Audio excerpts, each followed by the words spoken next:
Hey, this is Tom Waltz, IDW's Teenage Mutant Ninja Turtles writer, and you are listening to the Geekcast Radio Network. Hi, this is Bobby Curnow, Chief Turtle Editor at IDW Publishing, and you are going to have a shell of a good time inside the pull bag. You've just jumped inside the pull bag. Join TFG1 Mike and the rest of the comic crew here at the GCRN as they make their great escape into comics. From DC, Marvel, and Image to IDW, Boom Studios, and Zenescope, we have everything right here. We cover things like Transformers, He-Man, superheroes, TMNT, and Radiant Black. Yeah, we have all that and so much more. It's all inside the pull bag here on the Geekcast Radio Network. So, without further ado, it's time to talk about the comics we're reading right now, here inside the pull bag. Hello and welcome to the Pull Bag. Also, folks, we are from the command center because it is time that the Turtles and the Power Rangers converge. And no, this is not any DeMilo notice here, folks. That's way, way later. I'm, of course, TFG and Mike. This is, as I said, episode 478 of the Pull Bag. This one's a little late, delayed in getting out, but it is going to be getting out on time. Episode 479 with my buddy Jesse Raz is us talking about Volume 14 of the Boom Studios Power Rangers, the original Mighty Morphin Power Rangers series. So we finished that off, and then episode 480 will be an Origins episode. Joining me for the first time with this specific trade is Mr. Joe Reed. Hello, sir. Hello. There's a good reason that I'm joining you on this Power Ranger podcast because our boys the Turtles showed up. That's right. That is right. Oh, man. Woo. Yes, so because this is a crossover between the Pull Bag and From the Command Center, because this does have to do with comic books and Power Rangers as well as the Turtles, what is your history with the Power Rangers, sir? I was going to ask you the same thing because I know you guys have covered the Power Rangers podcast and probably other things as well. But for me, I just turned 42. So, like, I have the answer to all life's questions now. But being 42, the Power Rangers hit me just a little bit too late. I think I was in middle school. And when I watched it, it was just starting, that kind of thing was just starting to get a little awkward and a little childish. And I watched it remembering and thinking like, oh man, this is a ripoff of Voltron. Like, I had no clue. Like, this is a thing. Yeah.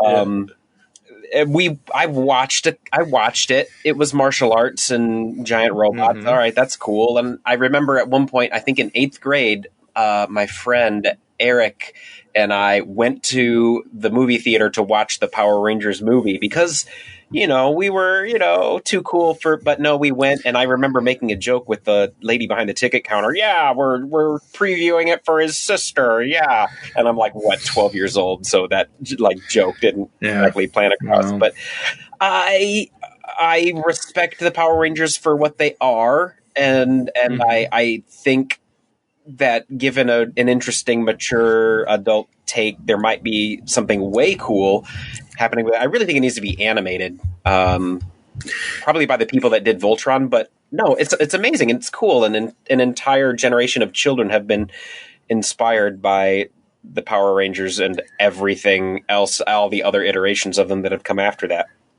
Yeah, absolutely. The sad thing, Joe, is we can only be the answer to everything for 1 year of our lives. And then nothing after that. No, nothing after that. For me, for anyone that's listening to this From the Command Center, you all will know from the previous X number of episodes that I have been a diehard Ranger fan since I was 13 in those middle school years, because all of the people I hung out with, they all wanted to, like, after the movie came out in 95, they all wanted to go skydiving. That be opened. I just watched that. Like, I don't know why. I think maybe it was one of my kids. Like, they found it, and we watched that. That was such a crazy thing.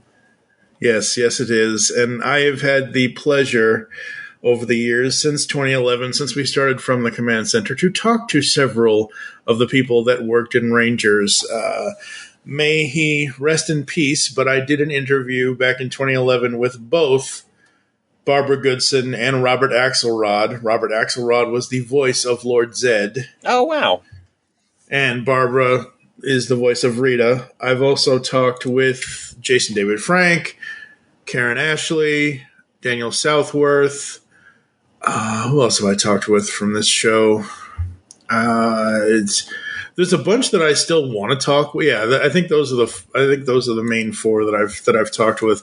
Daniel Southworth was from a future incarnation of it. He was from the Time Force season. He played the sixth Ranger of that series, the Quantum Ranger. But I've always been a lot fascinated with David Yost and his story. I don't know how much of that the old days he's willing to talk about, but I know I see him at cons, but from two different angles. I want to thank him for like sticking it out and being there. And on the other hand, I also want to thank him for being one of the first geeky, nerdy kids that made it cool to be geeky, nerdy. Like that really was the birth of the turn from dorks being exactly like Billy was in that show to actually being respected. And I know later in the TV series, he was kind of the mentor character back at the headquarters for the team of Power Rangers. And that was cool to see. Yeah. So basically, and I don't know the behind the scenes of it. And I have yet to ever interview David, Mr. Yost. Maybe one of these days I will. I only know what I've seen him talk about in various convention panels and things like that. I don't know the behind the scenes. I know the way the character was that in the show he wanted to do more of the Billy stuff, more of the geeky stuff, more of the inventing, more of the, I don't want to sit here and belittle it down to tech support, but we had new Rangers coming in and there's only so many powers. And Billy was like, yeah, sure. I'll stay back here with Alpha and make all this cool stuff that people can use. So that's what I remember of it. If I'm wrong, folks, you can email me and let me know how wrong I am. But Power Rangers has been a thing for me for, the 30 years it's been around. At least the American version of it, and there are certain seasons I have watched all of them. I will go back and watch some more than others. If you're following certain characters' trajectory, there is a specific trajectory you can follow with the shows that gets this character's entire story, which is obviously Tommy Oliver, Jason David Frank's character. He came back in Dino Thunder, and that was a really, really cool season. I like the Time Force season because everybody wants to do time travel, whether it's to the future or to the past or whatever. So Time Force was a unique, cool thing. And we've got Boom Studios with their Power Rangers comics and everything that they've done to this point, and it's just so much fun. And how can you say no to a TMNT Power Rangers team up? Yeah, that's one question I have that I don't have the answer to. I know that the Turtles and the Power Rangers crossed over in live action back in the Venus de Milo days. And did that ever make it to the United States, or was that a Japan only thing? No. You mean Next Mutation? Yeah. Next Mutation was here. Well, I believe that I would have to look it up. It would require me to do so much typing to figure this out, off the top of my head. But I remember seeing the Power Rangers Turtles crossover. I think it's in the In Space season. I could be wrong. I don't remember off the top of my head. So yeah, at that time when that was happening, we had just had the third Turtles movie, and we had the Power Rangers starting up, and they wanted to do a TV show for Turtles, and say what you will about that TV show.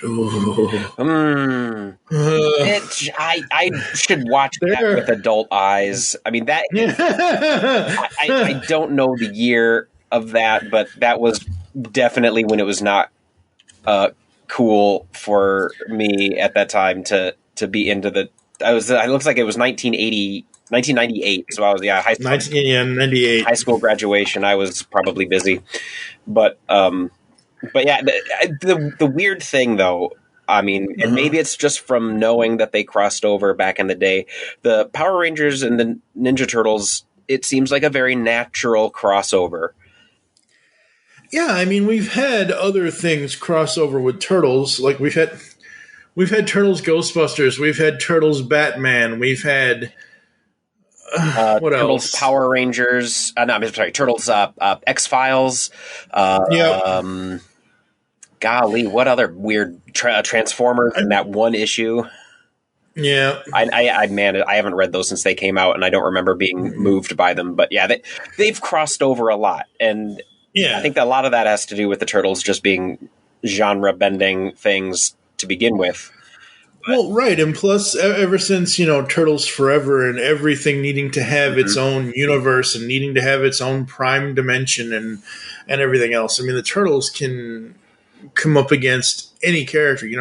We went through those two TMNT Ghostbuster trades, and I disliked, you people who are listening to this from the Command Center, you can go over to the Pullback and listen to those two. I'll probably have them linked in the show notes on the website, but I didn't dislike the idea of the Turtles crossing over with the Ghostbusters because, Egon and Donnie kind of mix and, Ray and Raph or whatever. Like, there are all kinds of, character whatevers. It was mostly the biggest issue I had with Turtles Ghostbusters was the villains. I don't know. It just didn't really work all that well. But with Power Rangers and Turtles, this was fun. Yep.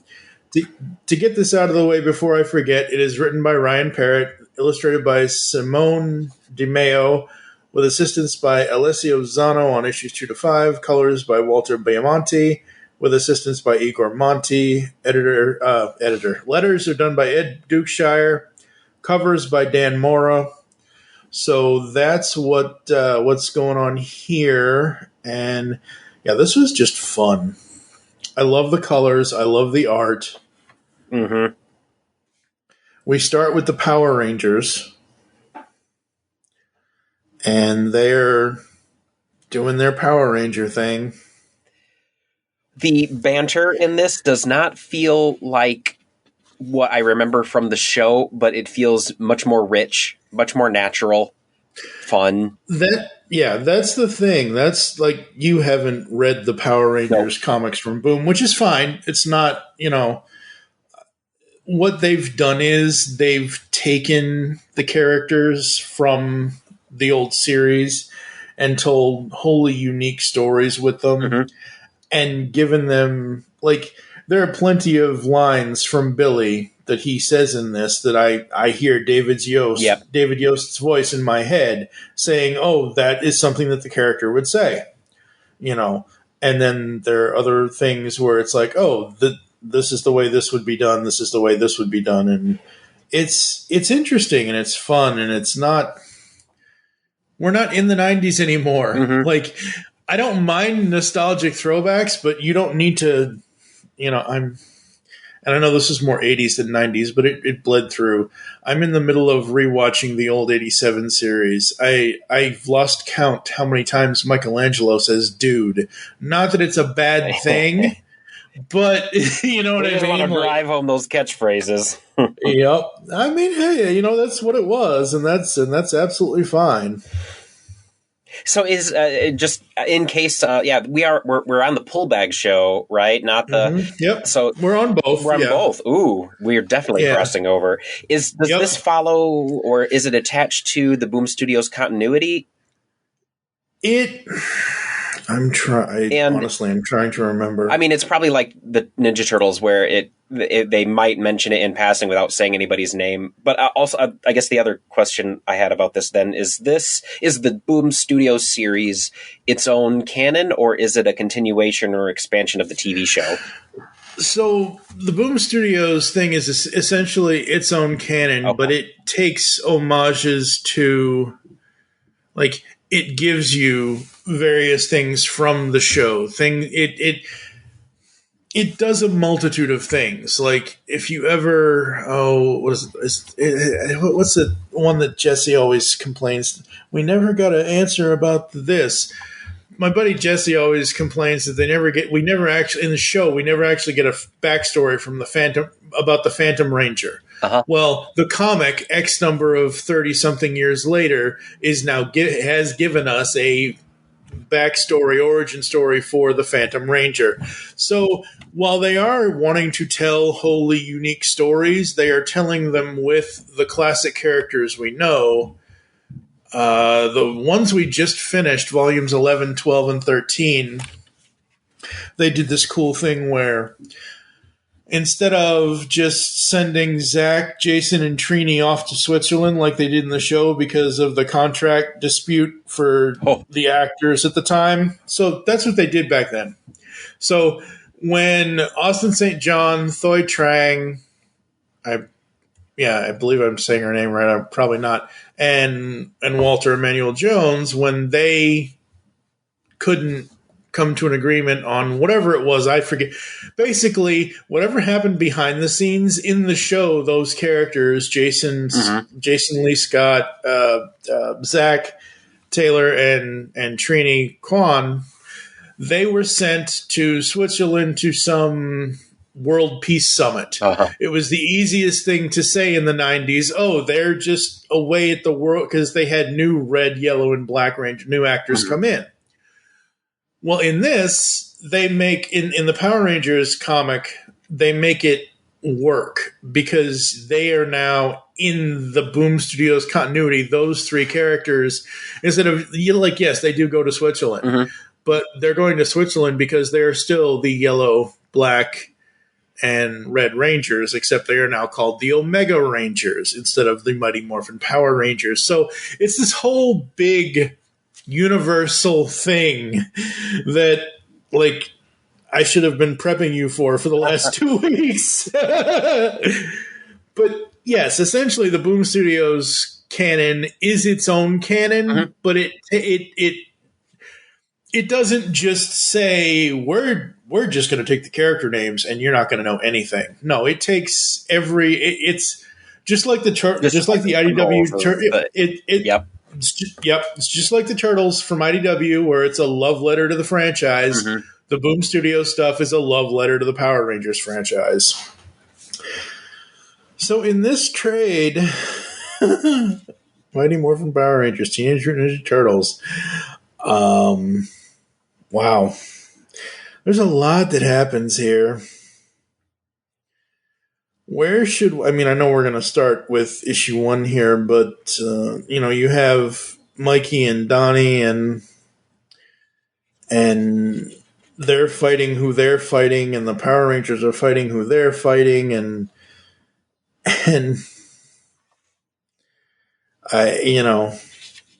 it's so good and so interesting, and I love how you get I want to say these are the 80s and 90s Turtles. I don't want to sit here and say these are the IDW Turtles, because the IDW Turtles don't have a giant purple D on the belt. Yep. Like, this is specifically taking the original franchise cartoons and giving them a more modern design. I mean, it's exactly what they did with Power Rangers Boom Studios, is they took the old property and just and didn't change it. They just modernized it. And there is something that happens later that when I saw it, I'm like, oh, yep, these are the Turtles from the old cartoon. But again, they're done with. They've aged it up for us old people that read these comics. Yes. Yeah. And I love this, man. It looks so good. Yeah, it looks so good. So good. I do not follow Boom Studios as a publisher yet, but I really think I ought to, just because this is a really well done book. Yeah, there are plenty of Boom Studios things that I could point your way that you would actually really, really enjoy. But yeah, I mean, this I don't even know where to begin with this, and the reason why I don't know where to begin with this, folks, is because Amazon Comixology. Oh, God. So I am actually flipping through this on my phone because the Comixology app is only on mobile. Whereas if I wanted to look at this on my computer like I'm supposed to be looking at it on my computer, the Kindle Comics app.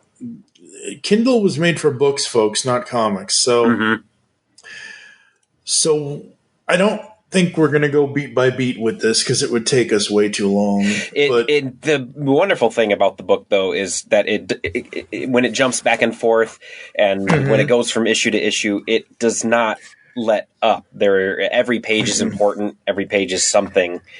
Yep. But yeah, we're bouncing back and forth between the issues and or between the two universes, I guess. They seem separate until Tommy is unmasked as a foot soldier in the Turtles. Like, wait a minute, what? Yep. And then Raph takes notice of him being a unique individual, much tougher than their usual punching bags. Yeah.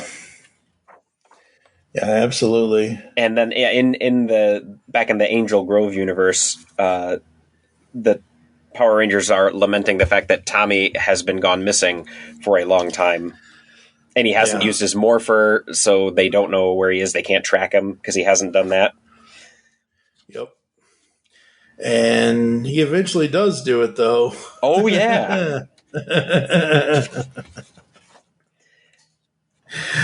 And Tommy the Green Ranger versus the Teenage Mutant Ninja Turtles. Holy crap. Yeah.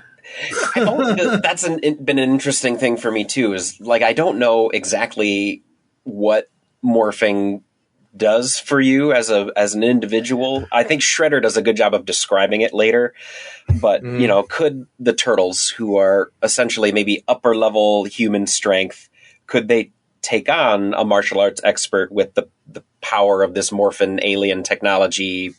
Super strength, maybe? I don't know. Super speed? Yeah. The panel where he, the green cloud is wearing off and it's him posing, that's just absolutely gorgeous. Yes, it is. Is Perot the usual artist on the Power Ranger book? He's the writer, illustrated. Simone de Mayo. Yeah, right. They've had multiple artists do things. In very of the stuff, so it is very much the Boom Studios style. Yeah. So it isn't like it's out of character. And again, seeing somebody else take on the Turtles and seeing it, we've seen so many Turtle artists over the years that we've been doing the Turtles books. I almost want to say they kind of took a toyetic aspect with the Turtles in this because Raph looks a little brown. Yeah, that's an interesting.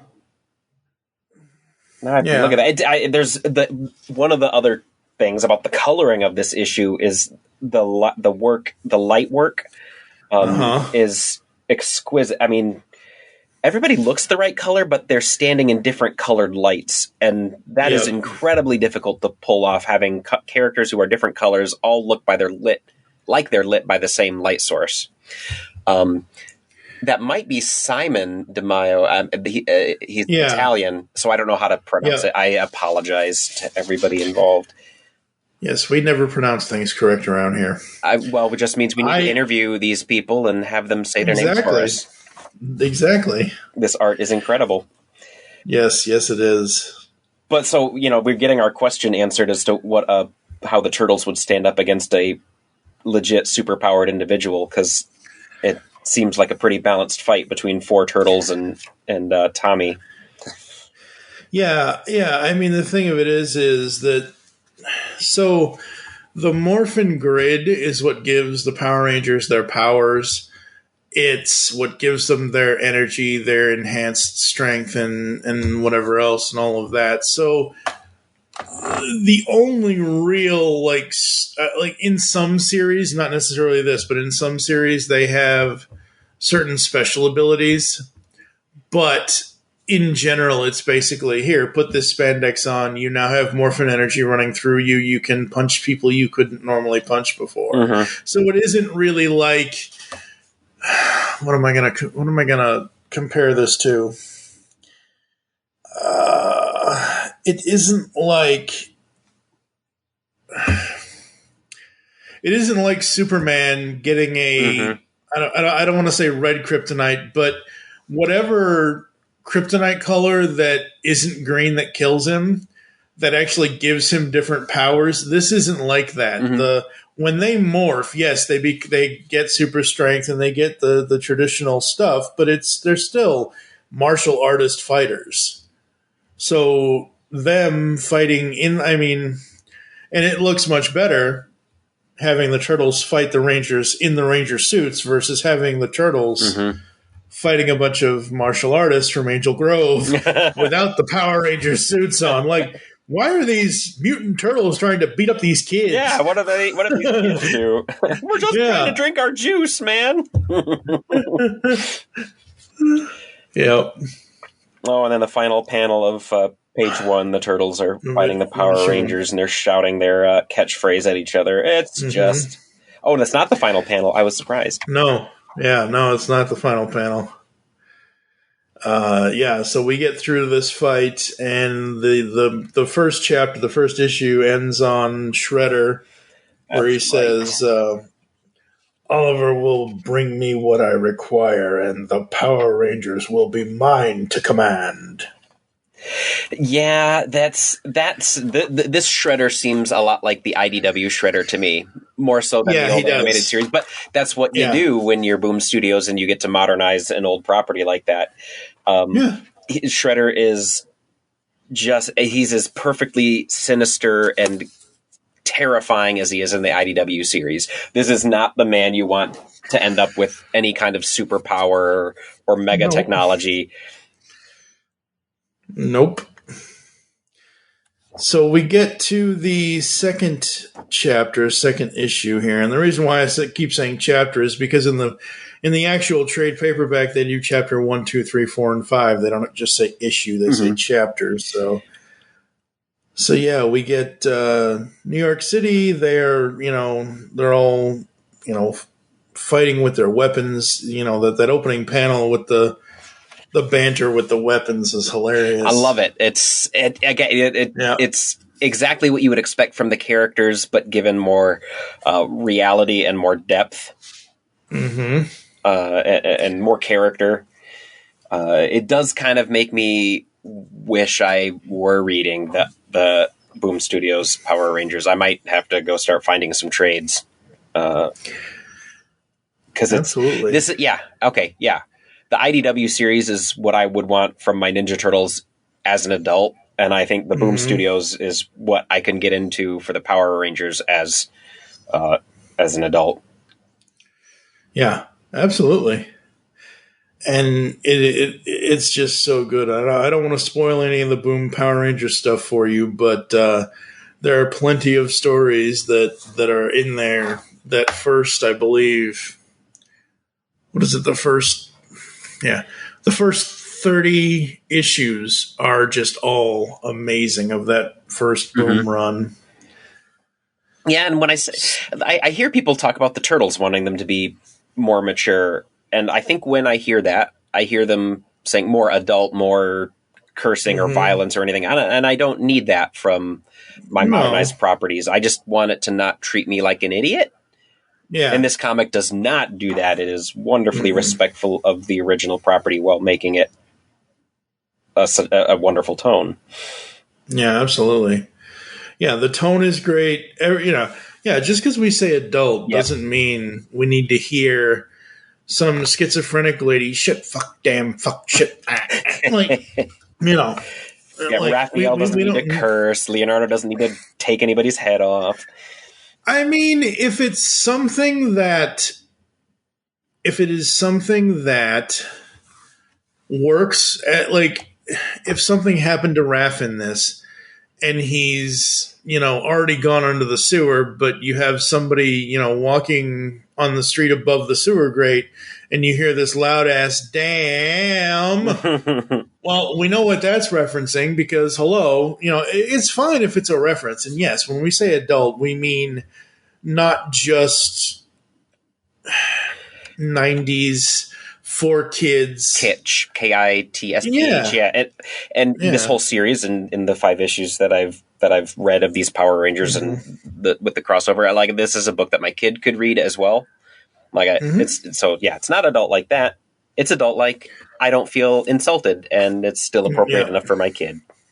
Yep, exactly. So we get this whole thing between Karai and all that, and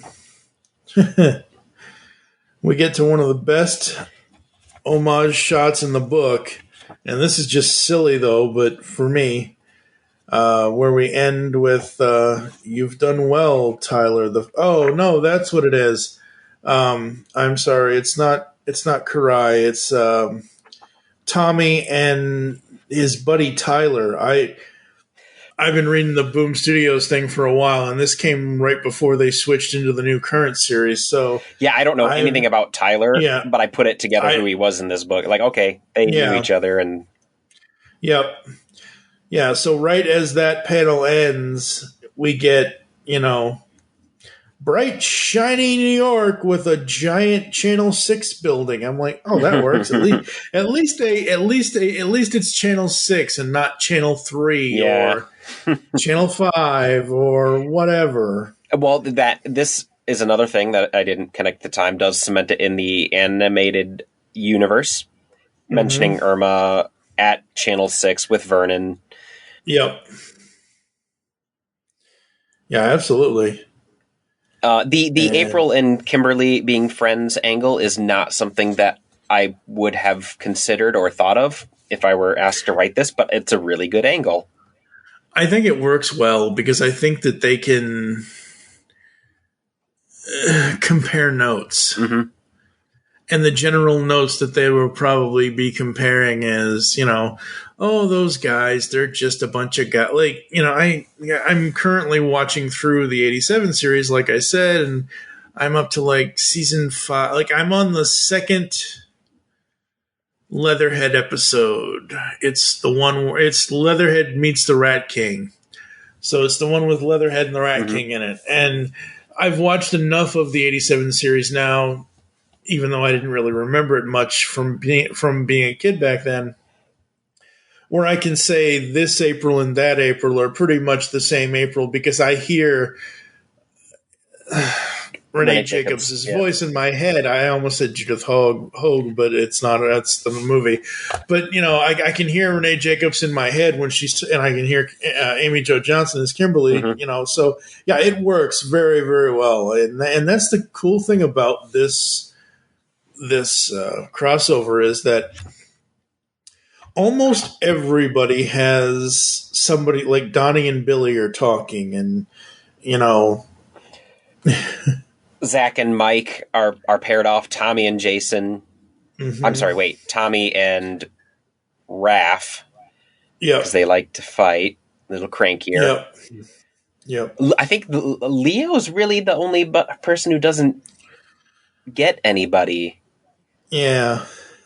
I suppose he and Jason can relate to leading and how difficult that is. Oh, they do. That's right. No, later they start swapping swordsmanship tips. Yep. Yeah. Yeah. Yeah, there's a panel here coming up where Jason says she studied whatever it is, and Leonardo goes, which is why with your sword you should be using a Jigen Ryo attack. Yeah. So yeah, they have that pairing kind of, to look forward to, and yeah, I'm loving this because I think it's so fun, and like you said, the art is simply amazing. So good. So good. And as this fight kind of concludes here, we go to the Moon Palace, and God, I can hear that voice. I mean, it's that. This was another thing for me too, and being just passingly familiar with the Power Rangers, hearing Rita's dialogue, reading Rita's dialogue, coming out in that voice. Yeah.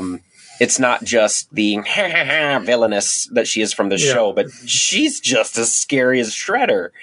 And the fact that they can make such a wacky character, this bizarre, laughing, humorous character from the old show, so vile and sinister again. Like, I respect what they did here in this book, and I would expect to find it in the rest of the Boom Studios stuff as well. Yeah, it's very interesting. I need to get you into the Boom Studios stuff, where it started, because like I said, I don't want to give too much away for you because I don't want you to be spoiled on it. It's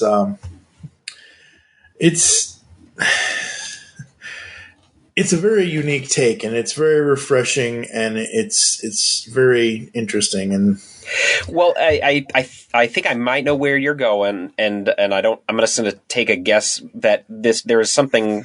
By some of her references, I can kind of tell that she has a similar origin to what happened in that newer movie they did, the weird reboot, where Rita used to be the old Green Ranger, and kind of, sort of, but not really. Okay, I won't probe anymore. I would have to. Yeah, no. So yeah, what I do love is at the end of the Moon Palace panel, as you see Rita's face after. She tells, them to follow her. We see, before we go to the next panel, we see, well, look at what we got here. We got us some trespassers, Bebop. Mighty rude of them, ain't it? Oh my God, Bebop and Rocksteady in the Power Rangers world. Oh my God. It's like, I wasn't surprised to see them there. Like, they totally fit. Yeah, they totally fit. And it's awesome and fun. And it's so, again, it's a mixture of everything, but with them specifically, with how they look. And how, like, I can hear oh, totally. Cam and Barry in my head. I'm like, sure. This is cartoon. Yeah, this is cartoon Bebop and Rocksteady, and I love it. I think it's hilarious. These guys are even uglier than we are. I can hear that. Yep. I mean, like, I know these voices so much. And then I think it wouldn't be a spoiler for our listeners, because they made a toy, but I don't care what you possess. The Dragon Power coin, return it to me. Oh yeah, sure he can. And Shredder whips out the morpher and gives us a green Shredder Ranger, which is it works so much better than it should. Yeah, it really, really does. And I had known, obviously, that they were going to be doing the toys. I think we all did, obviously, if you had read the comics or not. Mm-hmm. But, I mean, it's Turtles, it's Rangers, it's whatever. The design looks much better in comic form. They do, yeah. The toy is great, and this is how we end the second chapter here. I have the Turtle toys. I bought all 5 of them, or they released them in 2 packs. The quality of those toys is top notch, and I think it's the same studio who makes the Marvel Legends scale Power Rangers. They're great figures. They're absolutely wonderful. And I thought I should have had the Shredder one by now, but my Big Bad Toy Store order says September. Like, oh man, I'm going to wait that long for the Shredder? I need all of them. Yep. They don't look like the comics, but they're good figures. They're okay figures. Yeah, they don't look as good as they do in the comic, though. The comic is beautiful. Yeah, again, the colors and everything, and I love the way the story progresses, because you have the Power Rangers fighting their own villain to start, and then the Turtles come in, and then they have the whole good guys fight the good guys fight, and then they both realize that they're both good guys, and then you go to the bad guys, and you have the capturing of the good guys by the bad guys, and then the bad guys are going to introduce everybody to everybody, and we get a Shredder Green Ranger, and And I also, as an outsider coming into this, love to see Shredder and Rita going toe to toe. She was always a passive villain. I don't remember her ever really getting her hands dirty, but here, we've got lightning vortexes of energy, and she's just throwing him around, and he's throwing her around. I like to see her as this kind of villain. Yeah, I mean, in the show, in the original Power Rangers, the 3 seasons, Rita was always, I'm going to throw my wand down at the ground and make my monster grow. And I think I hate this term. I really hate it, but hot take, folks. I really think the evilest thing she did was trick Zed into marrying her on the show. I really think that was the most evil thing she did. But Rita in this series, man, holy crap. She's scary. Which makes sense that Shredder, yes, who is also creepy and terrifying to me and does horrible things, like, oh man, these two.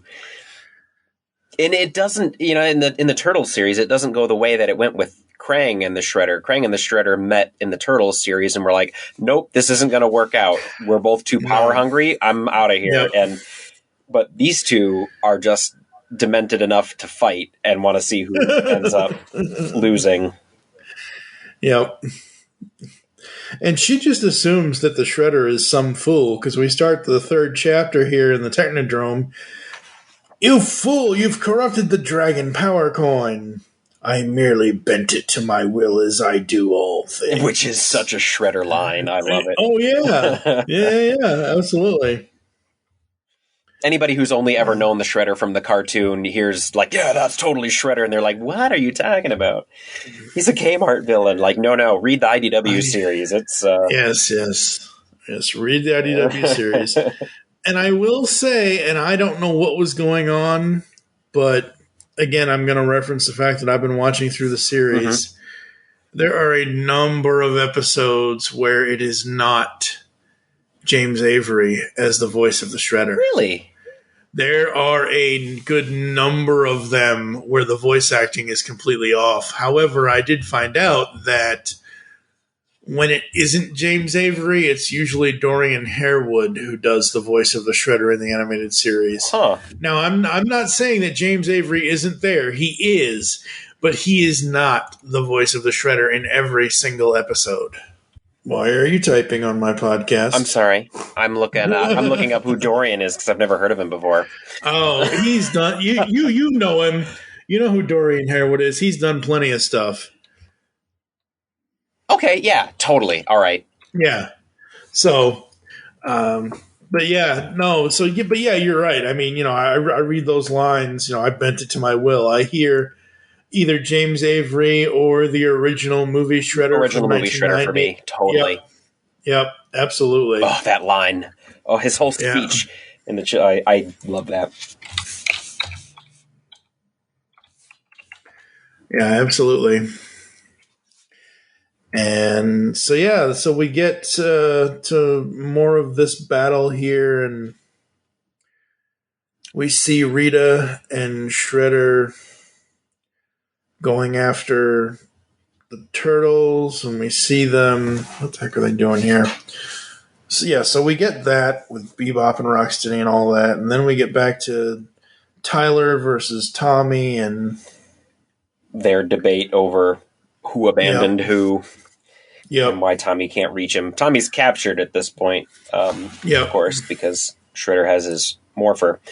I was entertained by the Turtles and Power Rangers hanging out in the Turtle Lair and convincing Zach, Michelangelo's convincing Zach to try all of these crazy pizza toppings, all of these animated series pizza toppings. And this, I mean, I guess I watched the series, but this makes me want to get to know this Zach, the Boom Studios Zach. He seems like an interesting, funny character, more funny than he was in the show, I think, even. Yeah, I mean, he is a very good, interesting character, and his story leads to a whole bunch of other things as well.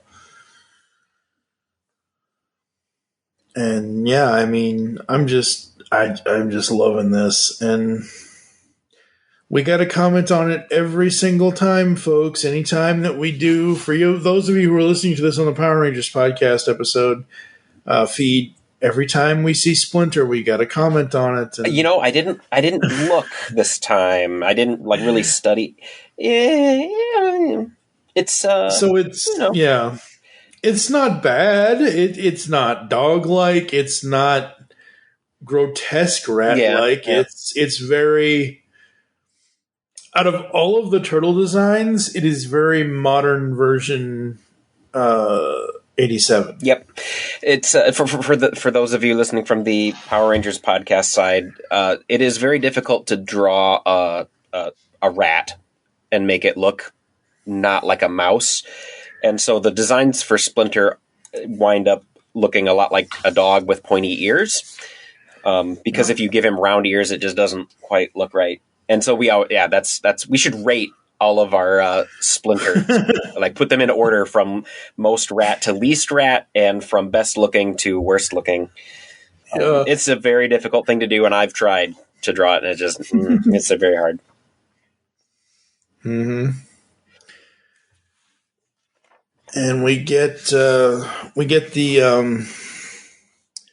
so we get that, and then we go to the command center where Zordon is telling them about what does he say? He says, "We can't get a precise lock on Tommy's location, but we'll teleport you as close as we can." So we have Jason and Zach, we have Leo, and then we have the Morph. Do they always make a big deal about it does it get like a panel or a page in the Boom Studios comics whenever they do this? Oh, the Morph? Yeah. Oh, yeah. It just looks cool. It's a full, it's always at the very beginning of this, you saw it when they morphed. So that was kind of a smaller morph panel. This morph panel is very, very big. And yes, it always does get a really, really nice big pop off on the page that it happens on. Gosh, that's so cool. Mm-hmm.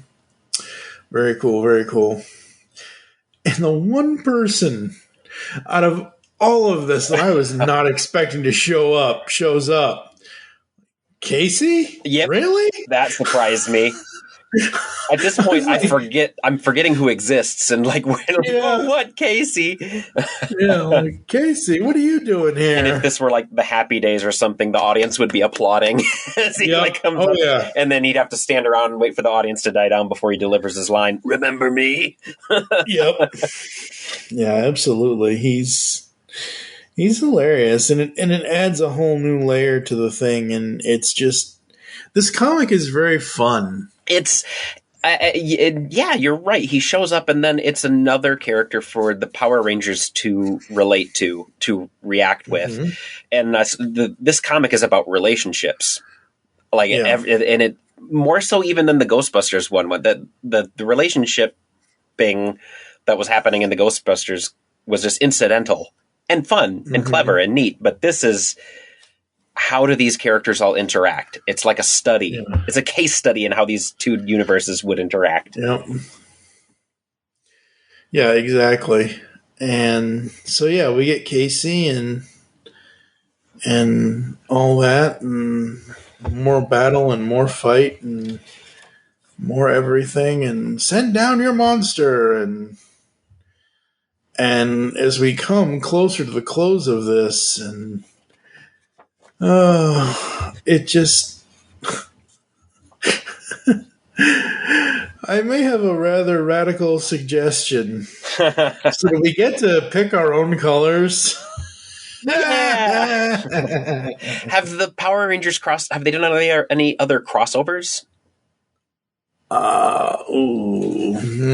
Because this just begs the question of who do we want to see with the Ranger color?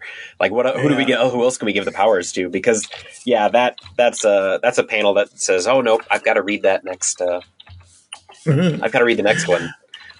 Yeah, I'm not too sure on that one. I don't They think have that the Power team Rangers members. Ghostbusters would work as well. No, I don't think so either. No. Power Rangers Turtles, great. Yep. You know, they do have. What is it? Nah, it's not. It's not Power Rangers Godzilla, is it? Or is it Godzilla There's some new thing out now. Yeah, there's some new thing out now about Godzilla crossing over with. Well, I think it's. I don't remember, but anyway. Yeah, I saw it on the shelf today, but that's okay. I'll find out. We'll find out. I gotta know now. Yeah, I'm just trying to see if I can find an article that lists. I mean, you put in Power Rangers crossovers into Google, it's going to pull up all of the the television show ones, the television show episode. And but no, this. There was a Justice League Power Rangers one back in 2017. Oh, that's interesting. Cool. It is. It's Godzilla Mighty Morphin Power Rangers comic crossover. That's what it is. Yep. Godzilla and the Power Rangers have to cooperate to beat one of Rita's monsters. Yep. There you go. I'm not, like I've said before on the pull bag, and I've said it other places. The closest thing I get to Godzilla ever, and it's not that I dislike it. I've never had, just never had any interest in it. But the closest thing I come to is Austin Powers and Goldmember. Look, it's Godzilla. Due to international copyright laws, it's not, but it is. We should still run. It's that whole, yeah. So. But yeah, no, Power Rangers, Godzilla, Power Rangers. And Chapter 3 here ends on what I just said a moment ago with Mikey asking if they get to pick their own colors. Like I said so far, folks, this book is just so damn fun. And yeah.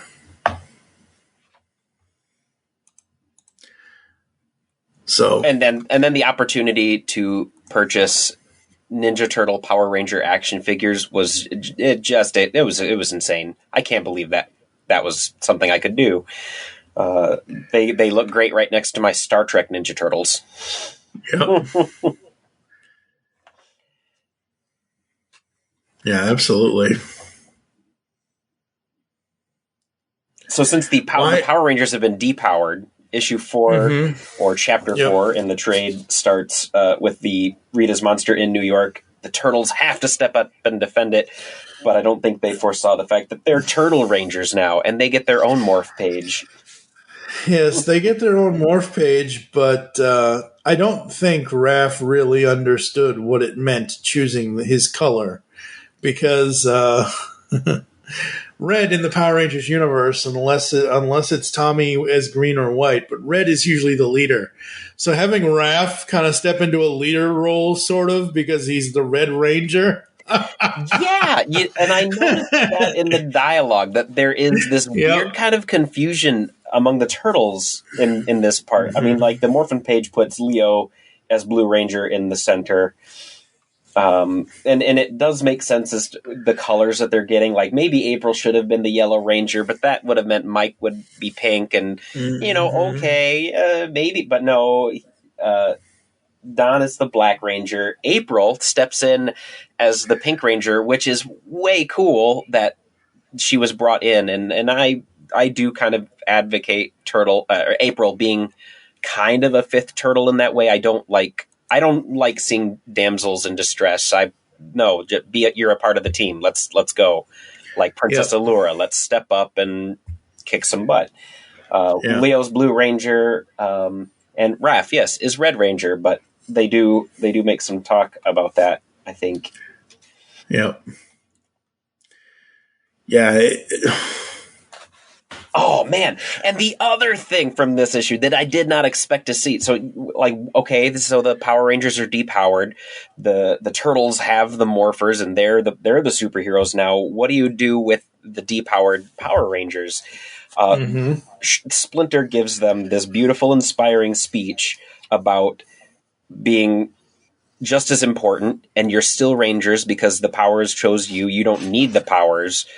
your adaptability, camaraderie, trust, focus, be silent in the night, and be ninjas.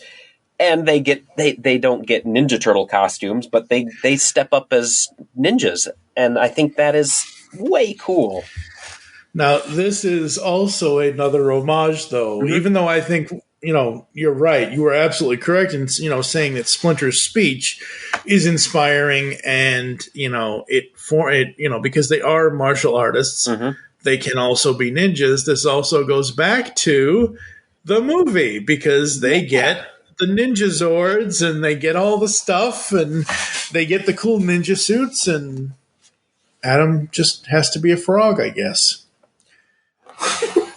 That's a reference this Captain America does not understand. You've seen the 95 Power Rangers movie, right? I don't remember that part. And I saw it recently too.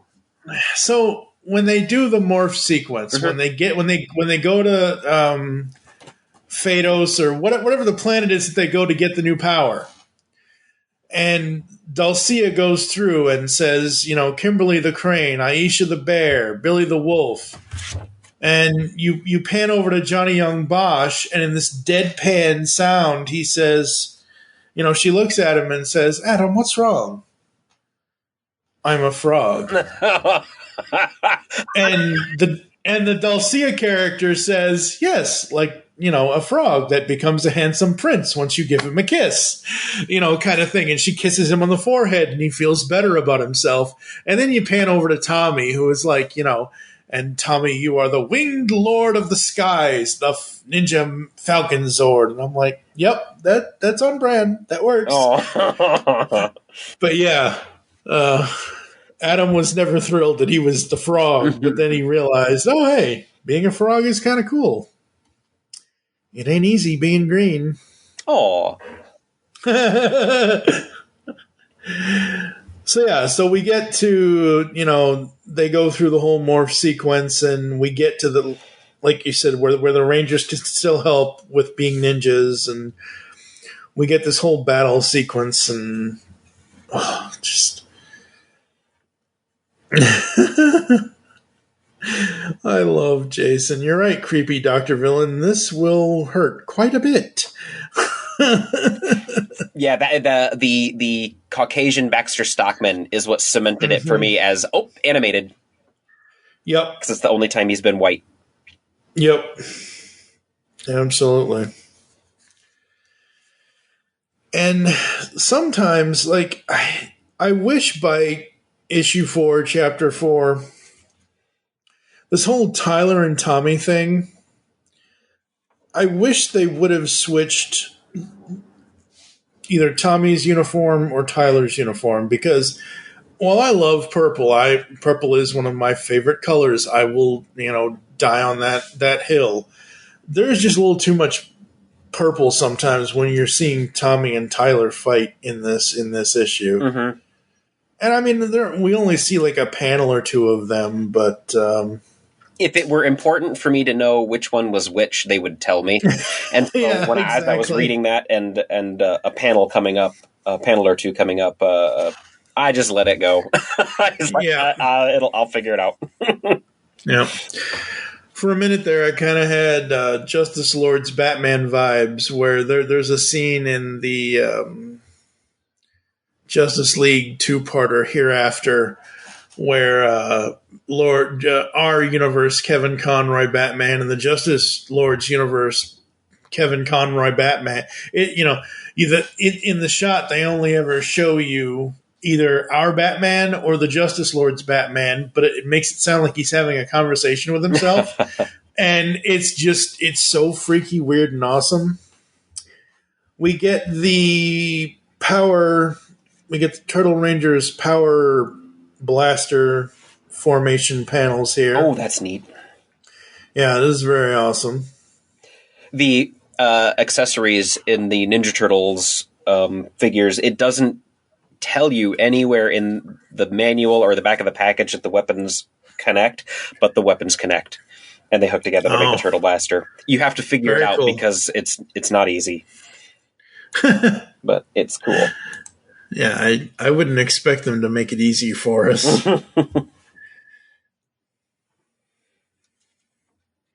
Yeah, not at all. So, but yeah, I mean, again, as I was reading this, as I was preparing for the show, and even with us going through this, all as I see is fun because this was just so fun and so interesting, and we've had so many and dark things can happen. I'm not gullible. Dark, evil, things can happen in movies, cartoons, comics, whatever. But there's just a lightheartedness to this when you're having the Rangers and the Turtles interact with each other that is just kind of really refreshing. I think I need to reorient how I think about comics, because when I buy everything Ninja Turtles because I always regret not doing that. And so I bought this and I read this, and I don't remember being excited by it or turned on by it. I half read it, but I'm always thankful for the second read through that I have to do before we podcast about it, because I appreciate it more. I'm paying more attention when I'm looking at it with a critical eye, and I think this needs to be the way that I read all of my comics.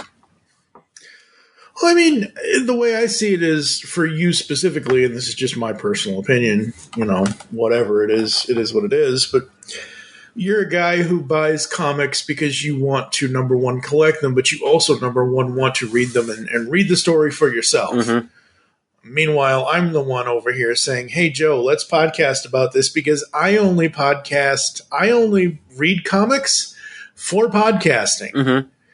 Like, I've had this trade in my Comixology or Amazon or whatever the hell it's called now.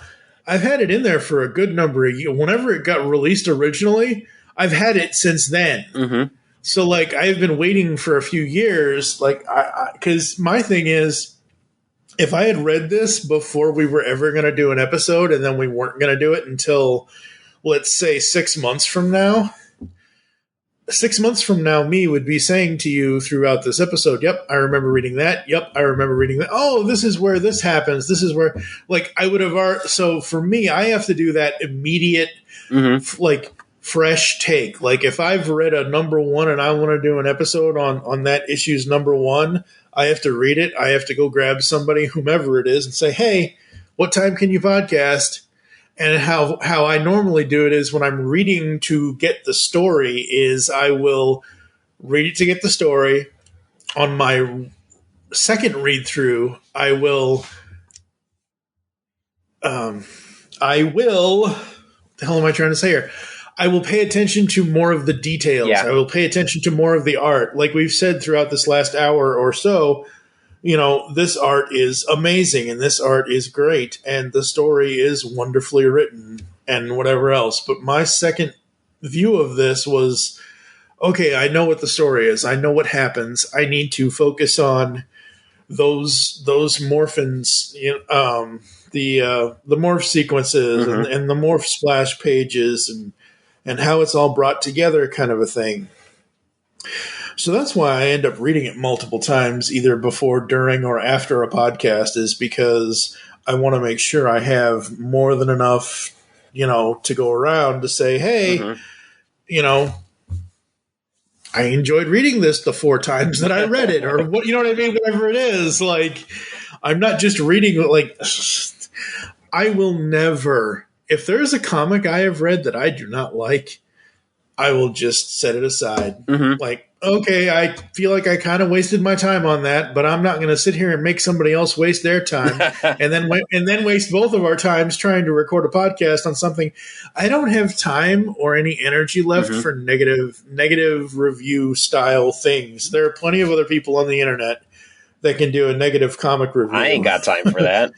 No. But that's why my pull list is so small, because there's just so much that I'm like, oh man, I can't carry that burden.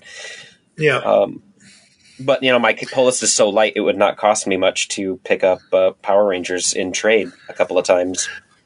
Yeah, no, I mean the trades are out. I'm sure I can find you the ones you need to read, the ones you want to read. So sure. hey, that's completely up to you. And because I've started you in so late on this, you already have the first original Boom Studios comic series for Power Rangers only ran for, I think, 55 or 57 issues. So, I mean, it isn't like, it's not like, oh, it's Batman number 475 or whatever. Oh, no. It's like 80 years, 90 years of Batman. Really? So, but yeah, as we get through chapter 4, issue 4 here, man, this battle, wow. It doesn't stop. Nope. I do, and I love how this issue ended again. So we have the Power Rangers dealing with, the Power Ninja Turtles. The Turtle Rangers. There you go. The Rita villain, and then in Central Park, Bebop and Rocksteady get the Rita treatment, and they're the big kaiju, Bebop and Rocksteady. This is like step number 13 of things that I did not know or call happening, and it totally should have happened. This needs to happen. It's so good. It is. Yeah. You know what? Look, you say what you want about the sidekick villain characters, where some of them aren't that great, and some of them are amazing and whatever. Bebop and Rocksteady, both in the 87 series, and this is obvious, their interpretations here in this crossover are based on that, more so on the bop and rock and music culture of IDW Bebop and Rocksteady, but both of those versions are absolutely amazing. Yep. Which is it's an amazing thing, since Eastman and Laird did not like those characters that they made up for the TV show. It was absolutely not their favorites, but they've been done and redone with, again, yes, the love and care of somebody who respects the property, that they've been made into amazing things, and they are fun and amazing in this book as well. Yes, absolutely. So we kick off issue 5 with more of the battle in New York City in Central Park. Because the Turtles showed up in the Megazord. Yep. It's hard to make that Megazord look cool, because in that old show, it was a dude in a big cardboard suit. But the artist made this actually look pretty amazing. This is neat. I mean, it's very geometric, like the cardboard Megazord was. I don't know how you draw this. I don't even know how you draw it without some kind of really good looking model to manipulate in front of you. And have they ever made a good model of that thing? Probably not, because it always has to do something or fit a human inside of it. But this looks cool. Yeah. This is Voltron-y looking legs. It's so cool. Yeah, and that's the other thing. Like, like you said at the beginning of this, and like you just said now, and that was my thing in oh man, in the 90s, was when I first saw this, I was like, okay. When I first saw that Megazord sequence, I was like, this has every feeling of Voltron to it. And you know what? I don't dislike it. It's not a bad thing. I don't know if there is an actual... what is that? Ascension Project Dino Megazord, $170 from GameStop. I don't know. I'm sure there are some sort of something out there that has, the Megazord be just like a statue or something. I'm sure there are plenty, but yeah, you're right. I mean, this thing that I'm looking at, it's from Hasbro. It's the Ascension Project Dino Megazord action figure. Like I said, it's $165.99 on GameStop.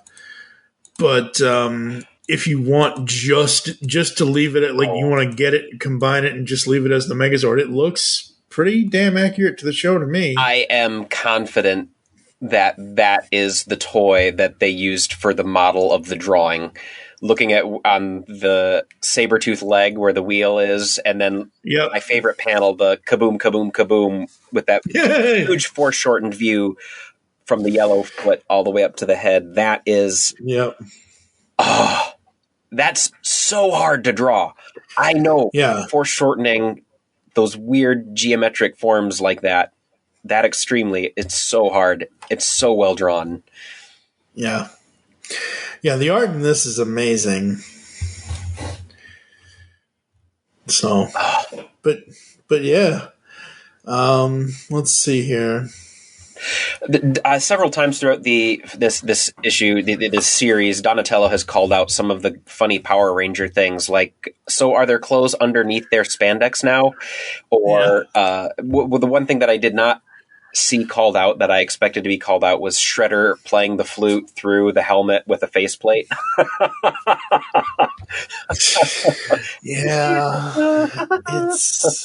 We're not going to ask. We're not going to.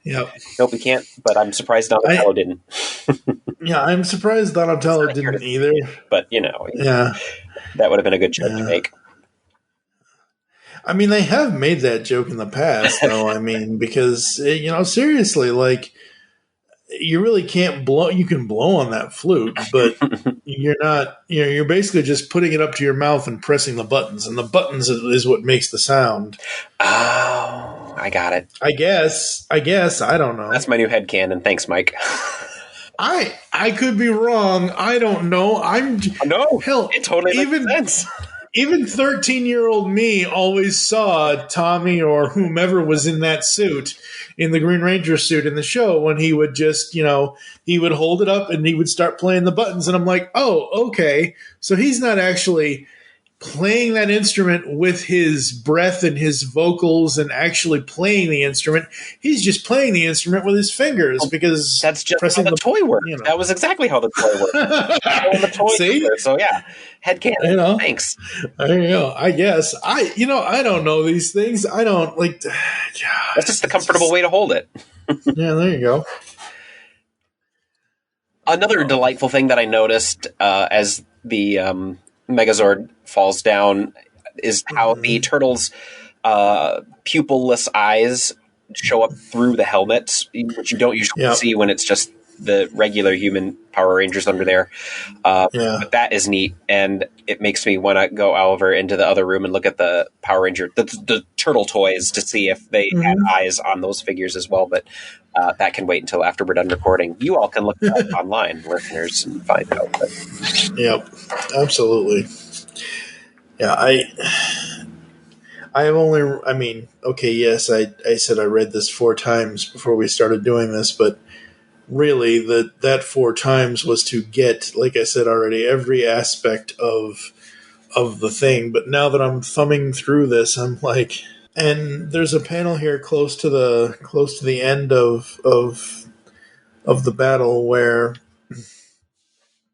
we have Shredder morphing with Dragon Zord, and it goes through, and we see him, and oh no, it's Tommy morphing into Dragon Zord, and he's like, "It's over, Shredder."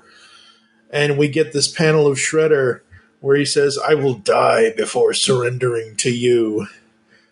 There is so much purple, and I'm not complaining here. There is so much purple, and there is so much gray gunmetal for the helmet and whatever on Shredder. I'm like, hey, movie Shredder did make appearance in the comic.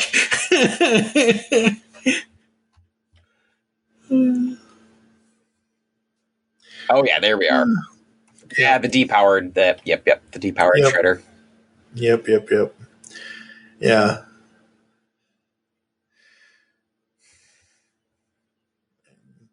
Of course, Rita's going to double cross him like Rita does. And you're going to take me to those other people in your other dimension, and sequel. Oh yeah, I'm surprised it hasn't happened already. Honestly, well, we're going to review this, and people are going to listen to the review, and they're going to go buy the trade, and then it'll say, "Oh wow, there was enough interest. Let's make that."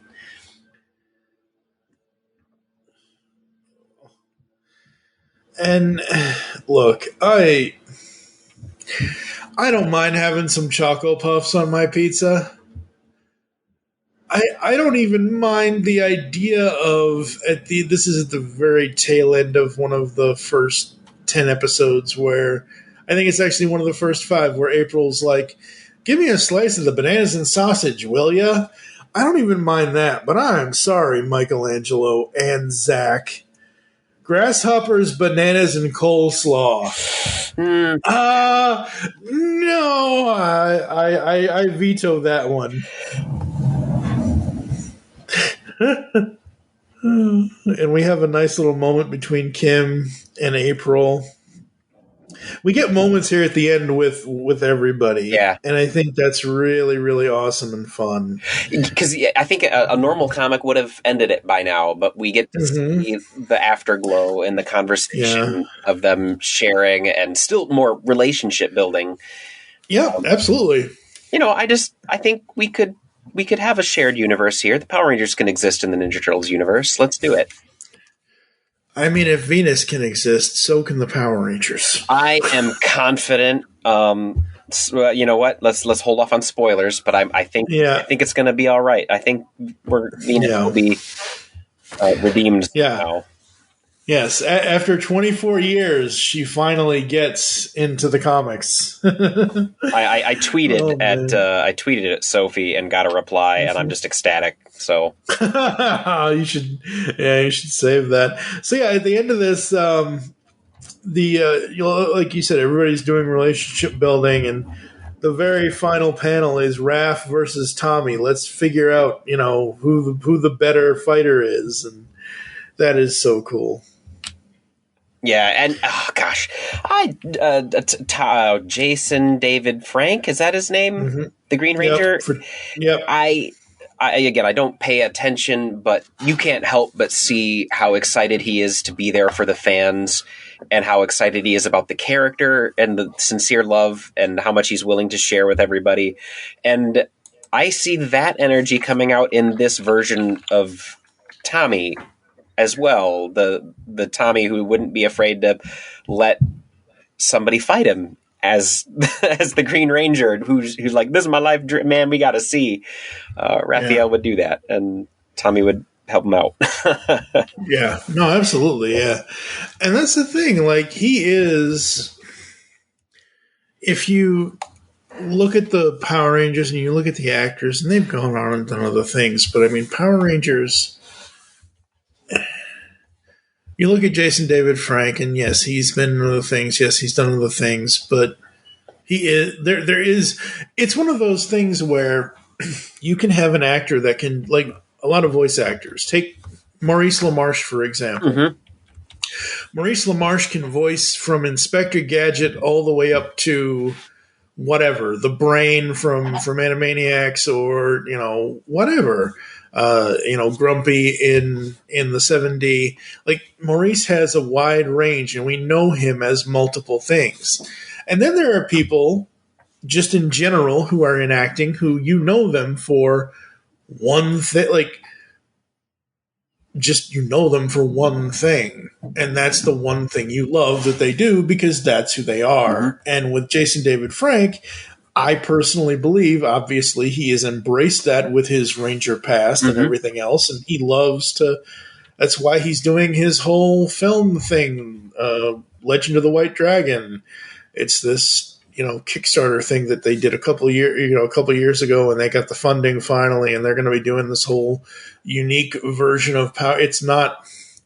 He can't actually say it's Power Rangers, and it's not actually the characters of Power Rangers, but it's in that style kind of thing. Mm-hmm. There's a whole arc that you'll end up reading in the first 30 or so issues of the Power Rangers comic, where it's from issue 25 to 30 is Shattered Grid. Ooh.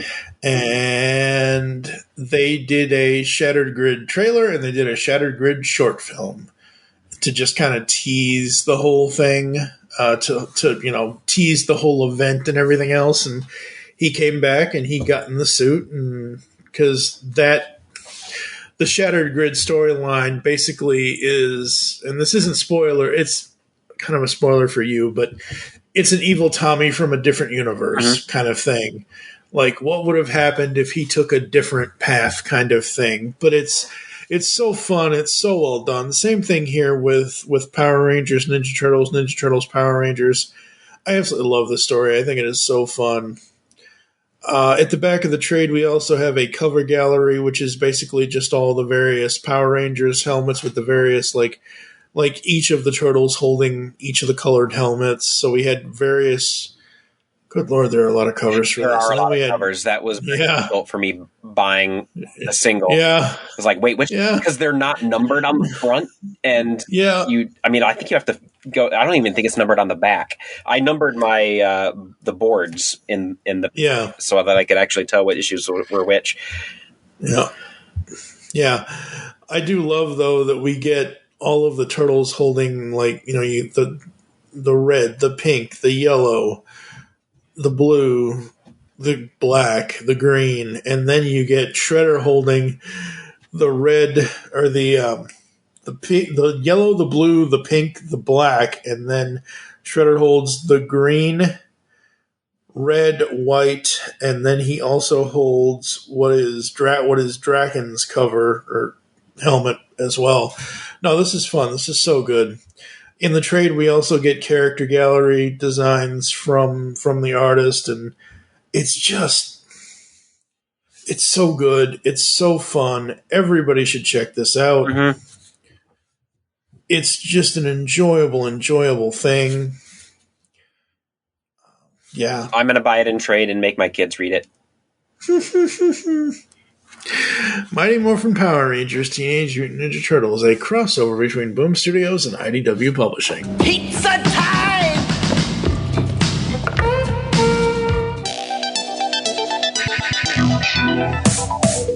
Like science fiction? Of course you do, or you wouldn't be listening to the Geekcast Radio Network. Well, the Marku 42's Universe podcast is an award-winning sci-fi radio show that's been around for over 10 years. We cover everything from Doctor Who to the MCU to pop culture and everything in between. A new show drops on Tuesday mornings on the GCRN website and all of the major podcast platforms. So listen to the Marku 42's Universe podcast from the universe and beyond. What was that universal greeting again? Never mind, I remember. Ba weep grana, weep nitty bong. Hey guys, it's Rodimus Primal, and be sure to check out my YouTube channel. Join me as I have Transformers discussions, retrospectives, toy reviews, and more. You can also follow me on Twitter at Rodimus Primal, as well as Facebook and Instagram at Rodimus Primal Show. Transform and roll out, and be sure to check out my content till all are one. Last big party of the summer, folks. Let's go out with a bang. Do you like retro cartoons? Then Saturday Morning Rewind is the podcast for you. Join them each month as they talk about classic cartoons and interview legendary voice actors like Jim Cummings. I am the terror that flaps in the night. Corey Burton. Sometimes toys can be so flighty. Rob Paulson. Sure, Blaine, but how are we going to find chaps our size? Nancy Cartwright and many more. Eat my shorts. So grab a bowl of Lucky Charms. They're magically delicious. Put on your hammer pants. Go to SaturdayMorningRewind.com. And be prepared to feel like a kid again. Once again, that's SaturdayMorningRewind.com. Saturday Morning Rewind was voted Best Podcast Ever by its host, Tim Nidell. So it's gotta be good. Discover a world of vintage and modern toys that's more than meets the eye with the Triple Takeover Toycast. Hosted by toy writers and photographers Toybox Soapbox, 6O, and TF Square 1, this informal and chilled out series of discussions cover everything from vintage Transformers to Mask, Diaclone, Microman, and more, be it nostalgic or current. Whether you're a seasoned collector or a casual robot enthusiast, all are welcome. Triple Takeover Toycast. A teenager with a big mouth. Not much has changed in 6,000 years. You obviously don't know who you're dealing with, Mr. Racerhead. Really? Yeah, we're the Power Rangers. Woo! Where's my autograph book? Yeah, it is so fun. So yes, folks, that's gonna do it for us. We really enjoyed it. We love the story. I love the twists with Shredder and Rita And like you said a moment ago at the end, to set up a potential sequel, like, now you are going to take me to this Dimension X you speak of. So next time we'll be hearing nothing but Pat Fraley in our heads, because I'm sure whatever designs they end up coming up with for TMNT 87 Krang, if they ever, I don't know if they're going to do a sequel. They obviously set it up that way. Hell, we didn't know that there was going to be a third Batman TMNT, and there was. Mm-hmm. So, who knows? I mean, I'm sure once Power Rangers gets through this Godzilla thing, Godzilla Power Rangers crossover, they're going to do something else. And that's awesome, because there's always something next that we can go to. I'll start making my predictions for what kind of crazy things they're going to pull off with all of those space Ninja Turtle characters. Yes. So what would you rate this 0 to 5, sir? You can't have this much fun and not rate it 5. The art is fantastic. The writing is fantastic. The pace was fantastic. The density, I'm totally impressed. Yeah, absolutely. I am also going to give it a 5. There is nothing in here that gave me pause. There's nothing in here that gave me the heebie-jeebies. There's nothing in here that I try my best not to be the annoying fanboy that will be like, that's not how it's supposed to be done, or that's not what that planet was called, or whatever. Mm-hmm. I try my best not to do that. And yeah, 5s all around. Absolutely love this. So folks, coming up next in episode 479, as I mentioned at the beginning, we've got myself and my buddy Jesse Raz doing the final arc, the aftermath, the volume 14, which is issue 51 to 55 of the Boom Studios Power Rangers comic series that will air in April. I wanted to keep it to Mighty Morphin March, but sadly that just didn't happen, and that's okay, but it'll air in April. And yeah, what do you got going on, sir? Anything? It seems like the pandemic is kind of wearing down, so I'm hoping that we're going to have a Geek Stuff garage sale this year, assuming we don't mutate some new Borg variant of this coronavirus, but we'll be outdoors selling nerdy stuff, and I'm sure there'll be bunches of Power Ranger stuff there. But I don't know. Did I tell you I can be found on Twitter now at Joe Reed Geek? I actually know how to use it now. You can also find me on Facebook, going through the Geek Stuff Garage Sale Facebook page. I know there's more ways to get a hold of me now, but if you can't find me through those two places, just ask Mike. Yep, and he'll put you in touch with me. Absolutely. All right, folks, that's going to do it for us here inside the Pull Bag. Make your great escape into comics, and for those of you listening to this on the Power Rangers and from the Command Center, usually how I end these is make your great escape into comics and let the power protect you. Oh, yeah, that's their line. You've just heard the latest episode of The Pull Bag, the GCRN's first comic review and discussion podcast.